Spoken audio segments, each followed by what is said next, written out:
Greetings, boys, girls, and gender rebels. Today I'm going to show you all how to lace yourself into a corset. There are plenty of other videos on this online already, including one by my amazing friend Lucy, who does a very good job covering corsetry over on her channel, Lucy's Corsetry.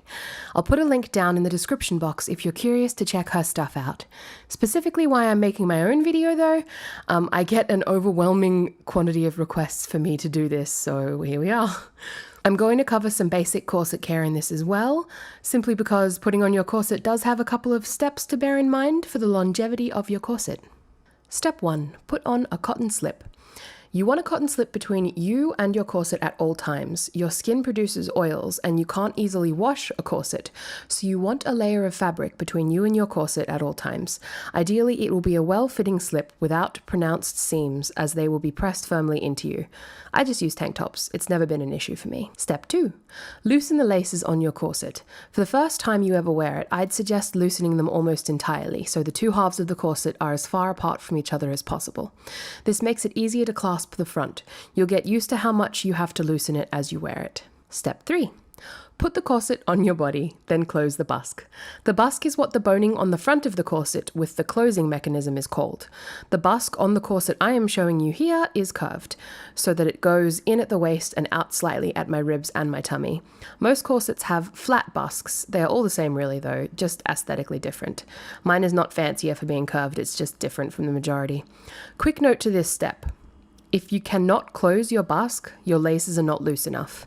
If they are as loose as it gets, then you need longer laces, or possibly a larger corset, but I'd start by lengthening the laces.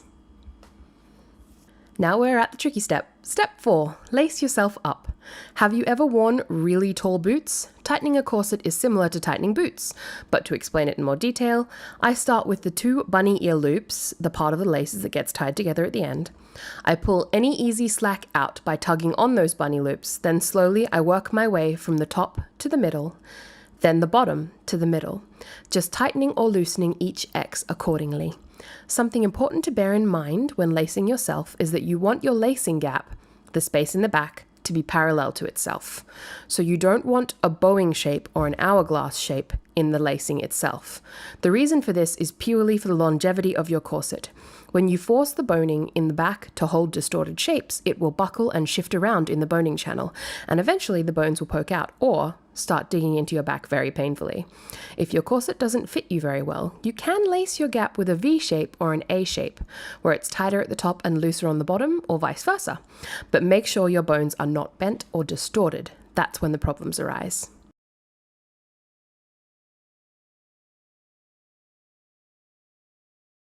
Now, tie off your corset. It's okay if you fumble and have to do it a few times to get it to work. You're tying a bow behind your back. Practice makes progress, I should say. This is my training corset, by the way. It's heavily worn, stained, and pretty beaten up. Do not judge Amber over at Lovely Rats, the amazing woman who made me this corset. Any corset that you use to train will get some wear and tear, and I've slept in this bad boy, so he's well worn. But I'd avoid training in anything that you especially love the appearance of, or that is fragile. Wear and tear will occur, so stick to something simple that can be worn underneath clothing. Or not, I'm not your mother or anything. That's the lot. As one last note though, there's some controversy in the corset community on wrapping those loose strings around your waist and tying it at the front.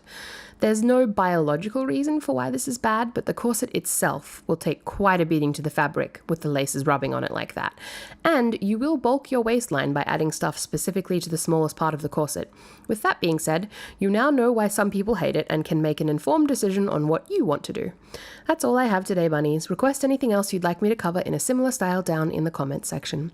From the bottom of my little black heart, thank you so much for watching, and I'll see you next time.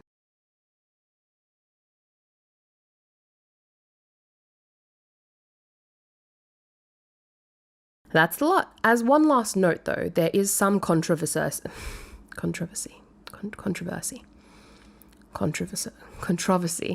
God, why am I saying this word so weird? Controversy. There is some controversy. Controversy. Why am I having such a hard time pronouncing this word? Controversy. But that sounds wrong. Controversy? Oh, I've said it so many times now that it just doesn't sound like a word anymore. Controversy.